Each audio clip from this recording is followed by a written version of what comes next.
Halo semuanya. Kali ini kami sedang melakukan penelitian tentang mandi Batange di salah satu tempat rumah cantik Roro Mendut yang terletak di Kota Padang.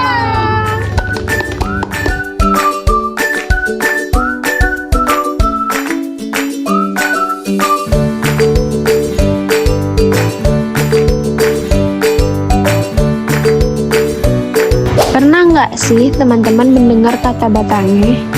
Apa sih Batange itu? Nah, Batange merupakan tradisi mandi uap khas masyarakat Minangkabau di Sumatera Barat yang sudah dilakukan secara turun-temurun sejak zaman dahulu.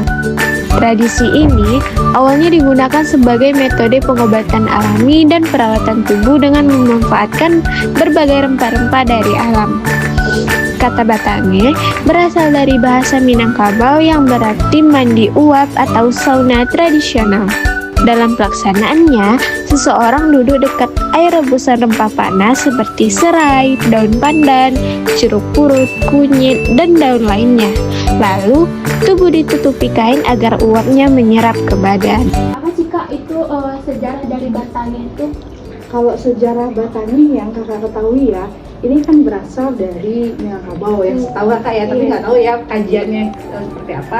Karena itu tadi untuk mengeluarkan yang keringat-keringat yang bau di tubuh, terus itu juga tuh toksin racun yang ada di tubuh. Kadang kan namanya tubuh kita kan perlu detox juga, bukan hanya wajah dan tubuh juga harus detox. Karena salah satunya penyebab bau badan kan keringat yang menumpuk itu tadi. Dan memang kalau nggak salah itu memang turun-temurun dari orang-orang Minang dahulu, dari rempah-rempah itu kan udah ada dulunya.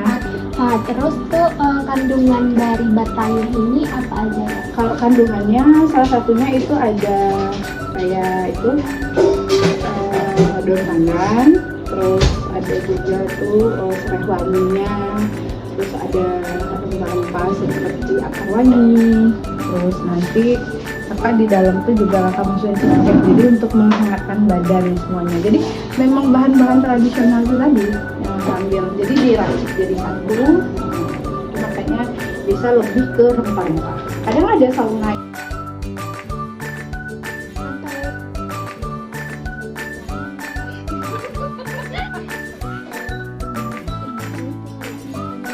Dia proses dulu nih, bakalan kita panasin dulu, nanti setelah uapnya keluar baru nanti si pasiennya masuk ke dalam. Dan lama tindakan di dalam ini ibaratnya nih tenang di sini nih kira-kira 10 sampai 15 menit. Biasanya kalau pasien cuma 10 menit, karena dalam 10 menit itu keringat kita yang keluar tuh udah banyak tuh. Ya tuh ya, itu bisa. Soalnya kalau terlalu lama 15 menit nanti cairannya dehidrasi habis, nanti kan bisa pingsan efeknya. Karena 10 menit ini sama kayak kita lari keliling kotek. Keringat kita yang keluar itu. Besok ada makan siang kan? Jadi Air atau isinya kan air deh, air. Jadi kan rempah-rempah daun-daunnya itu kan udah lengkap include semuanya tuh. Jadi memang harus butuh airnya itu tadi. Jadi kayak panas loh. Kalau kita masak rebus air di kompor, nanti pas mendidih kan keluar uapnya tuh. Berarti kita pas duduk apa? Ya duduk nanti tuh deh. Berarti pas duduk tuh kan ini ada lubang. Ya nanti ya. Jadi keluar kepalanya sini. Ya segini doang. Ya segitu aja. Kan ada kursinya juga di dalam. Kayak gitu. Kalau di zaman dahulu itu lebih tradisional dalam artian pakai tikar. Pakai tikar yang di Tikar bambu itu loh. Kalau orang Jawa kan tikar bambu gitu kan, dililitin dia semuanya. Tapi enggak lebih, ini kan udah modern. Lebih modern. Kalau orang dulu kan kayak dia disediain ini ada papan-papan, terus ada kompor, ada tempat duduk, kursi kayak itu kayu-kayu kan, duduk mereka di atas, jadi uapnya itu loh. Jadi selama itu kompornya hidup. Kalau ini udah modern yang menggunakan kayak itu ke listrik jadinya kan. kalau untuk ininya namanya apa ya? Tradisi mandi Batange juga memiliki beberapa manfaat untuk tubuh kita. Yang pertama, membantu melancarkan peredaran darah karena tubuh terkena uap panas. Yang kedua, membuat tubuh lebih rileks dan mengurangi rasa lelah setelah beraktivitas. Yang ketiga, membantu mengeluarkan keringat sehingga badan terasa lebih segar. Yang keempat, Aroma rempah-rempah memberikan efek menenangkan bagi tubuh dan pikiran kita. Yang kelima, dapat membantu menghangatkan tubuh dan mengurangi pegal-pegal. Dan yang terakhir, dalam budaya Minangkabau, batangeh juga digunakan sebagai perawatan tradisional bagi ibu setelah melahirkan dan bagi calon pengantin. Jadi manfaatnya tuh bisa kayak menghilangkan bau badan, Ya. terus bisa merilekskan tubuh gitu. Melancarkan peredaran darah di seluruh tubuh, karena kan namanya tubuh kita tuh ada kakunya tuh tadi kan, kaku. Jadi kan kalau istilah medisnya tuh saraf-saraf yang terjepit, jadi dia nggak ngalir sesuai aliran darahnya nggak lancar gitu. Kaitan tradisi mandi batangeh dengan fisika. Yang pertama, konsep kalor pada batangeh. Dalam batangeh, kalor dari api berpindah ke air hingga air menjadi panas dan menghasilkan uap. Kedua, perubahan wujud zat. Saat air dipanaskan terus-menerus, air mengalami perubahan wujud dari cair menjadi gas atau uap, dan biasanya di suhu dari air mendekati titik didih 100 derajat Celcius. Yang ketiga, perpindahan kalor.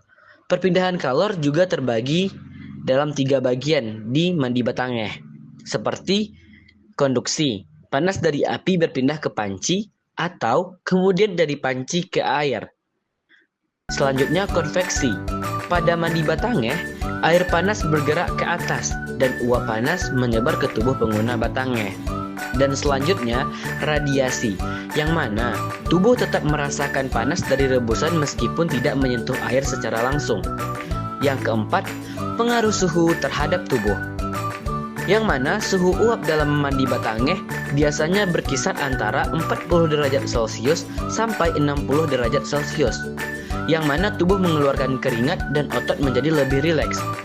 Yang terakhir, energi panas dalam mandi batangeh, di mana perubahan energi ini sesuai dengan hukum kekekalan energi, yaitu energi tidak dapat diciptakan atau dimusnahkan, tetapi hanya berubah bentuk. Terus kaitan batangeh ini dengan fisika tuh kayak berapa derajat Celcius kak itu suhunya kak ini kan? Kalau untuk suhunya ini lebih tinggi nih. Kalau untuk suhu normal badan, contoh nih kayak 26 derajat. Kalau air panas pun bisa jadi ke 60 derajat. Ini hampir 100 derajat lebih kurang panasnya itu. Jadi nanti juga ini kan bisa di setel nih. Ini bisa di setel. Jadi kan udah 6, yang tingkat 6-nya udah agak lebih turun panasnya. Tapi kalau orang dulu karena mereka pakai kompor ya segitu otomatis. Kaitan tradisi mandi batangeh dengan Al-Quran. Yang pertama, Islam mengajarkan kebersihan. Dalam mandi batangeh, bertujuan membersihkan tubuh melalui uap panas dan keringat. Dalam Islam, kebersihan sangat dianjurkan karena kebersihan merupakan bagian dari keimanan, yang mana Allah Subhanahu wa Ta'ala berfirman dalam Al-Quran, Surah Al-Baqarah ayat 222. Ayat ini menunjukkan bahwa menjaga kebersihan dan kesucian tubuh merupakan hal yang dianjurkan dalam Islam. Yang kedua, memanfaatkan tumbuhan sebagai nikmat Allah.